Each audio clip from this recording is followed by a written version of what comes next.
I am not a speechwriter. So, um, or a speech giver for that matter. Although I speak in front of a lot of people, I've never actually written down a speech and then delivered it, right? So when I was asked by the IDB to open this conference with a speech, first of all in my mind it was, well, why me, Lord? Right? But it's something that I wanted to do. And in my effort to do so as perfectly as I could, what did I go do? I did the one thing I've never done, is I went and I sat down and wrote a speech, right? Or at least the first half of one. And I took it to one of my best friends, who is also someone who edits my work. And I read it for her. And she said that it was the worst thing that she had ever heard in her life. Um, Obviously, that didn't feel good for my ego, but then I had to ask myself, seriously, why is it that when I was faced with this huge challenge, I felt as though I needed to become someone I was not in order to face it?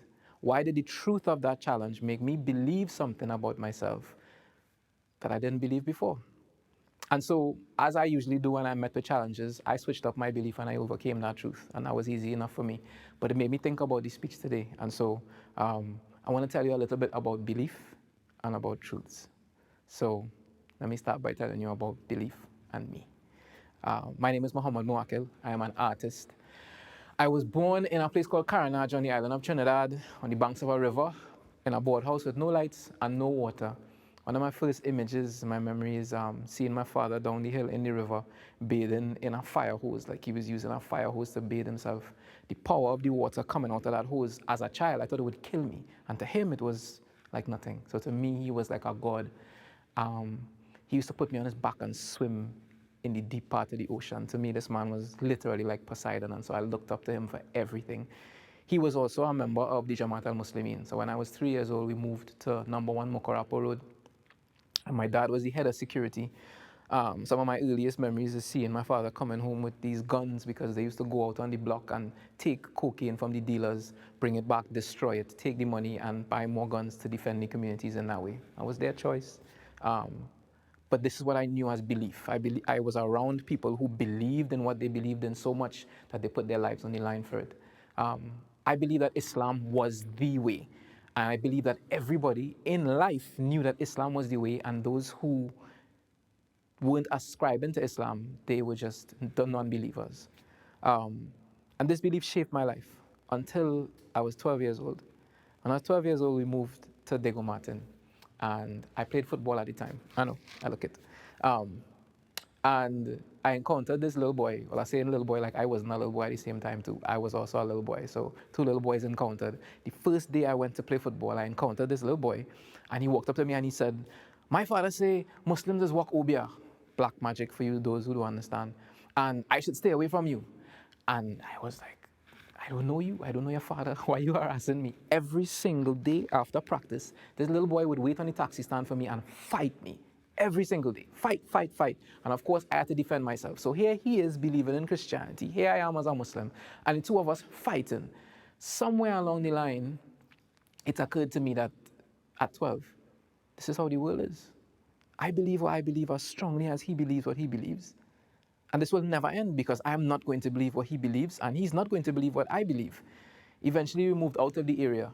But one thing remained with me from that childhood memory was that people will believe what they believe.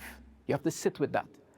People will believe what they believe, regardless of what you think they should believe, regardless of what you think they should do. People believe and truly believe in what they believe, until so much that that belief becomes a truth for them. And that truth feels like something solid and real. I'm going to tell you something about truths. It's a funny little story. I always get a little embarrassed when I tell it, but it's all right. Fast forward 10 years, I go to the University of the West Indies, and I encounter the most beautiful human being I've ever seen in my life, and I fall in love with this girl. This girl at the time was on the national rugby team of Trinidad and Tobago. And I told her that I was faster than her, and she was like, "There's no way. Absolutely no way." Now, because I grew up in a very sheltered community, I had never met anybody faster than me. In the community, I was the fastest. Far more for a woman being faster than me, because at that time, that was my mentality. I had never raced against girls. And so not only did I tell her I could beat her, I said, "You could have a head start. For sure I beaten you."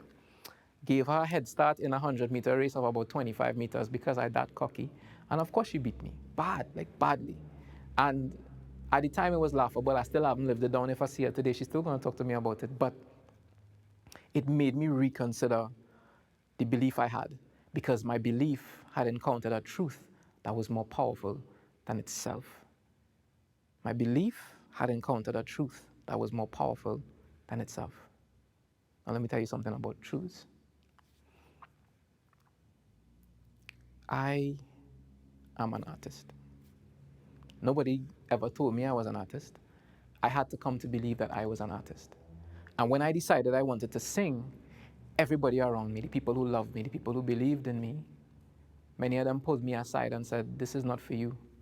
Yeah, it's a little emotional when I think about it. This is not for you. You should stop doing that.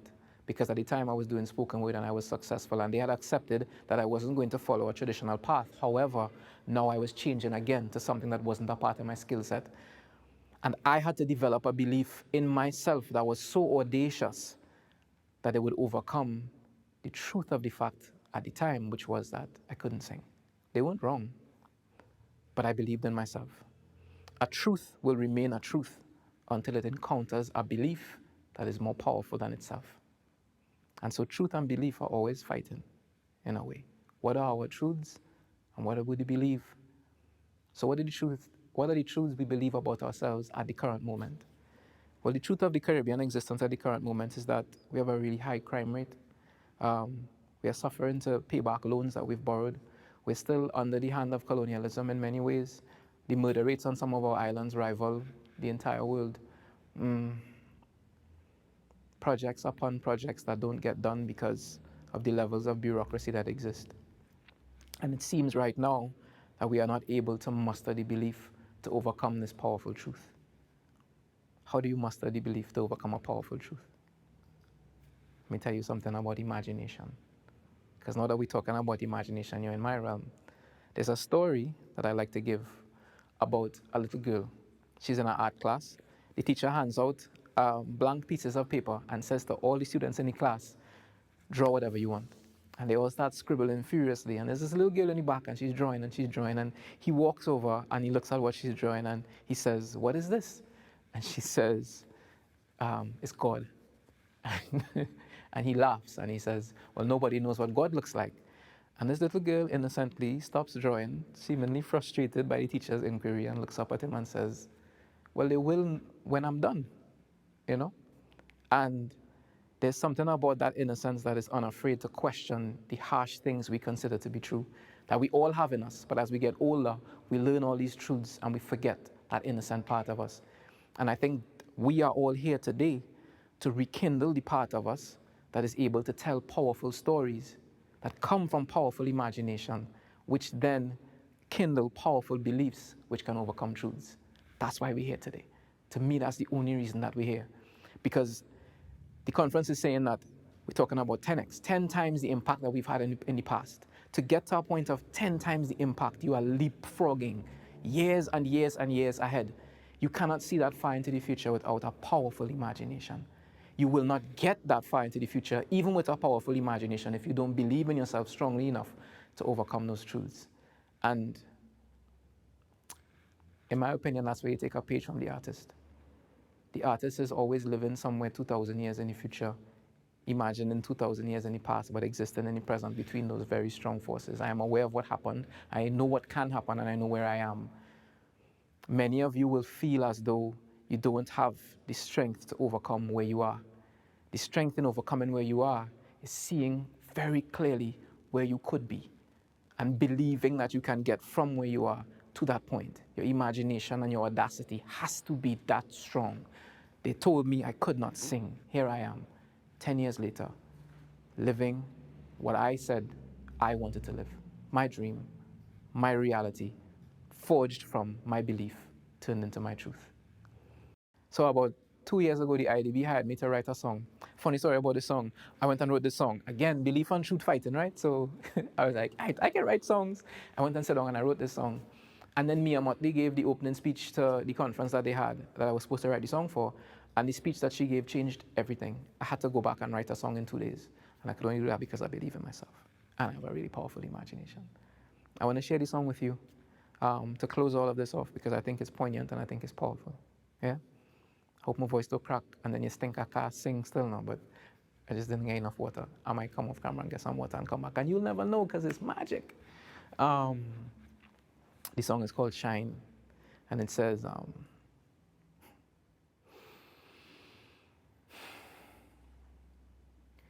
when you meet a mountain, don't forget your name. Remember his Caribbean blood down in your veins. Remember your sunshine now when you meet the rain. We do it 1,000,000,000 times, we go do it again. Stand firm and never let your heart be troubled. Trouble come and go like the tides. What can they ever do to stop a people with the blood of kings and queens so royal inside? We so full of pride. Yeah. You're going to look up the song on YouTube. That's Shine by Freetown Collective. Thank you for listening to me. I hope that something I have said sparks some level of inspiration. Thank you. Thank you. Thank you. Give thanks.